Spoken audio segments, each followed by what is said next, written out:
action. Alors, on va parler des coordonnées et de la norme d'un vecteur. Alors, la norme d'un vecteur, c'est tout simplement la distance entre les deux points, entre l'origine et l'extrémité. Mais tout ça, on va l'analyser dans un repère. Alors, d'abord, on veut ces coordonnées. Coordonnées, vous pouvez noter. Hein. Et norme d'un vecteur. D'un vecteur. On va parler d'un vecteur AB qu'on va noter U après. Alors, premièrement, coordonnées. Alors, les coordonnées, on a besoin d'un repère.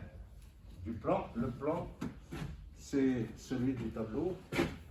Alors, soit O, c'est l'origine du repère. I, c'est l'unité de l'axe, l'unité de graduation de l'axe des abscisses. Et J, ça va être le vecteur unité de l'axe des ordonnées, comme suit. Alors, voilà, l'axe des abscisses est là. On va définir une unité, orientée bien sûr par le vecteur I. Et puis, l'unité de l'axe des ordonnées, ça va être J. Et puis, l'origine du repère, c'est O. Donc, O, origine du repère. I, c'est l'unité de graduation de l'axe des abscisses. Et J, c'est l'unité de graduation de l'axe des ordonnées. Si bien que quand vous avez un point A et un point B, vous avez les coordonnées de A, vous avez son abscisse, c'est XA, et son ordonnée, c'est, on va l'appeler YA. De même pour B, XB et YB. Bien sûr, l'axe, il est prolongé jusqu'à l'infini. Alors, YB. Alors, si vous voulez, cette fois-ci, les coordonnées de ce vecteur qui a pour origine A et pour extrémité B, vous avez tout simplement à compter le nombre d'unités horizontales, XB moins XA, et puis à compter le nombre d'unités verticales, c'est YB moins YA, d'où la propriété. Alors, le vecteur AB a pour coordonnées, quelqu'un peut me dire? En abscisse, ça fait XB moins XA. Et en ordonnée, ça fait YB moins. Et voilà les coordonnées du vecteur AB, connaissant les coordonnées de A et de B. Alors, on peut procéder à la démonstration. La démonstration, je vais la faire rapidement. Si vous arrivez à la retenir, c'est très bien.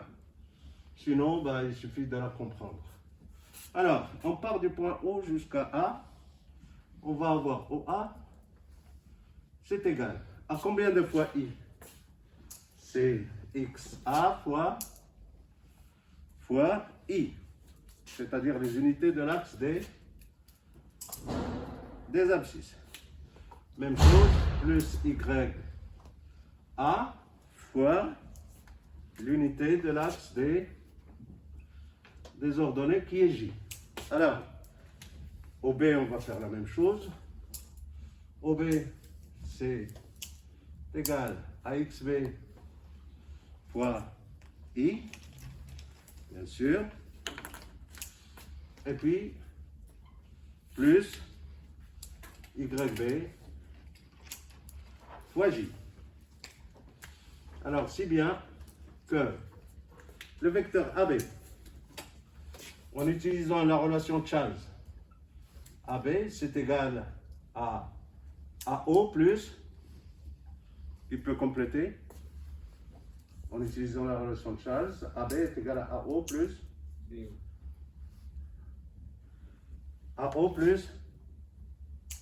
OB. D'accord? OB on l'a, mais AO on l'a pas. On a OA. Donc je prends l'opposé.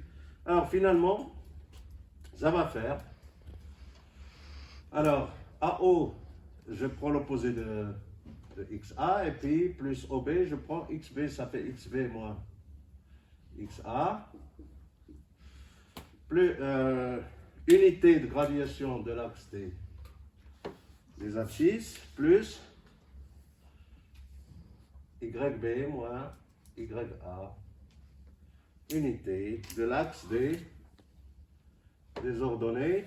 Alors, ce qu'il ne fallait pas rater, c'est que, alors, où AO est égal à moins XA, I, plus moins YA, J, nombre d'unités de graduation. Alors, finalement, les coordonnées de AB, alors qui peut me dire c'est quoi les coordonnées de AB dans ce repère? C'est XB moins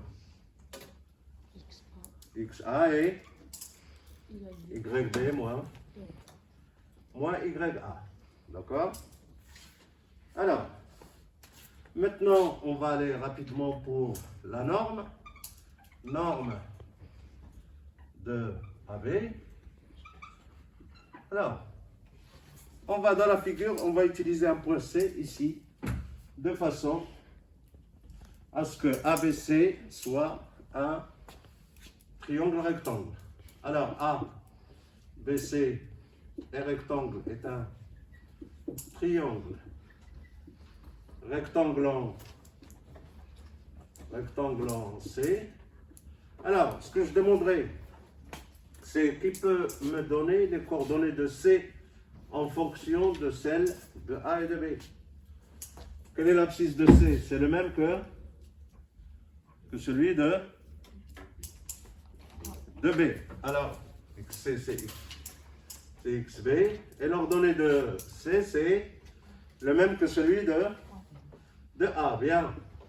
Alors, d'après le théorème de Pythagore, et on a fini bientôt, de Pythagore, vous allez avoir AB, c'est l'hypoténuse, AB carré est égal à AC carré plus BC carré. Alors, c'est égal. AB carré, c'est égal à AC, ça va être XC, XB moins XA au carré, parce que XC, c'est XB, plus YB moins YA, puisque l'ordonnée de C, ça va être celle de A.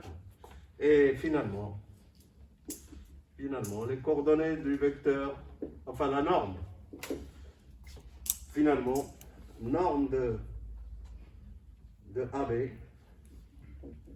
est racine carrée de XB moins XA au carré plus YB moins YA au carré.